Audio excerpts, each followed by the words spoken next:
Bem, pessoal, então hoje a gente vai trazer para vocês o conceito de capacidade calorífica que pode ser usado para prever como que a molécula ou a espécie em estudo armazena a quantidade de energia dada a ela.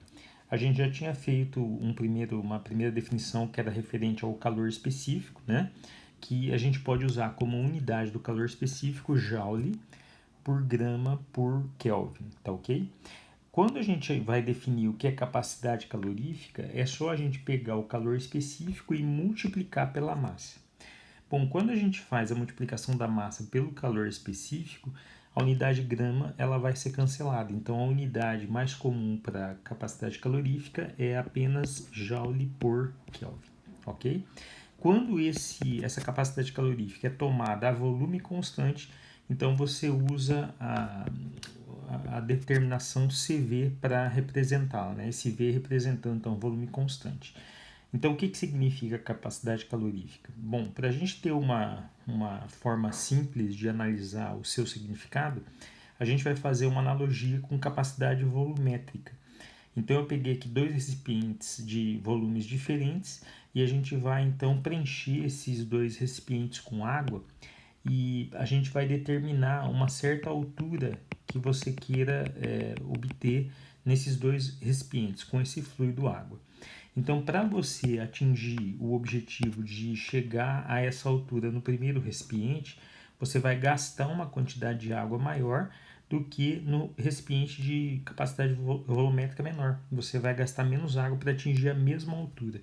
Então, nesse caso, a gente pode concluir que para chegar a essa altura, você precisou de mais água do recipiente de maior capacidade volumétrica do que no recipiente de menor capacidade volumétrica.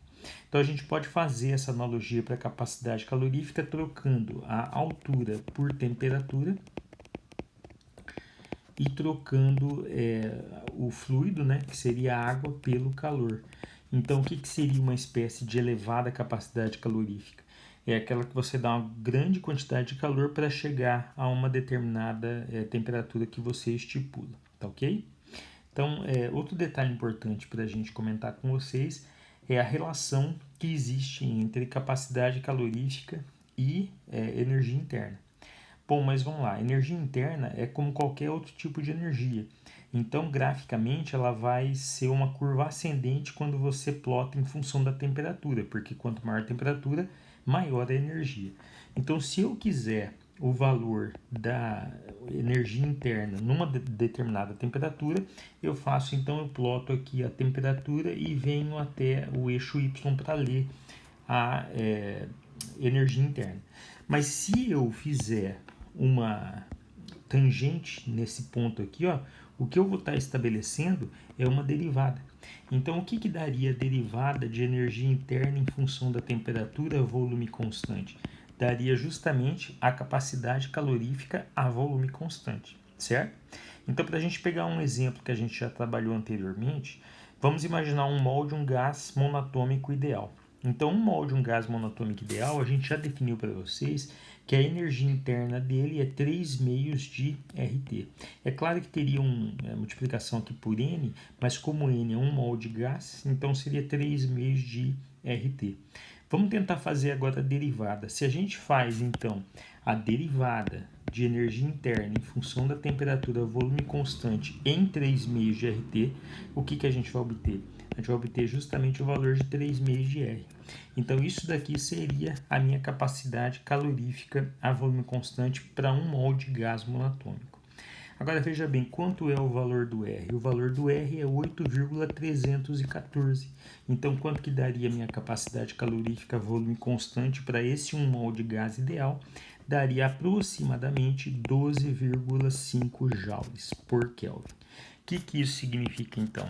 Significa que para você aumentar 1 Kelvin ou 1 grau Celsius a temperatura do teu sistema constituído de um gás monatômico ideal, você precisaria dar 12,5 joules, ok? Bom, agora, sabido isso, na verdade nós não precisamos calcular as capacidades caloríficas. Por quê? Porque a partir do teorema da equipartição de energia, você pode prever o valor das capacidades caloríficas com um bom grau de precisão, né? E o que diz esse teorema? Diz que cada termo quadrático, então o que é esse termo quadrático? Esse termo quadrático é justamente um termo que esteja elevado ao quadrado. Então cada termo quadrático na expressão da energia contribui por mol com meio de R para a capacidade calorífica. Então, se a gente tomar o nosso caso como um gás monatômico ideal, eu posso representá-lo por essa esfera aqui, ó, preta, certo? E aí o que acontece? Quais são os tipos de movimento que são permitidos para essa esfera preta? Seriam apenas movimentos de translação, certo? E movimento de translação só vai estar relacionado com a energia cinética. Em quais são os eixos que ele pode se movimentar? Ele pode se movimentar no eixo Y, no eixo X ou no eixo Z, certo? Agora, como é que é a equação da energia cinética? A energia cinética não é meio de mv ao quadrado? Então tá aqui, pessoal. Aqui nós temos o nosso termo quadrático, ó. Só que eu vou ter, então, um termo quadrático para a molécula se deslocando no eixo X, um termo quadrático para ela se deslocando no eixo Y e um termo quadrático para ela se deslocando no eixo Z. Então, o que acontece? Você vai ter a contribuição de meio de R para a capacidade calorífica do eixo X, meio de R para o eixo Y e meio de R para o eixo Z. Então, somados esses três valores, a capacidade calorífica então desse meu mol de um gás monatômico ideal seria 3 meios de R, como a gente acabou de discutir anteriormente. Ok? Obrigado.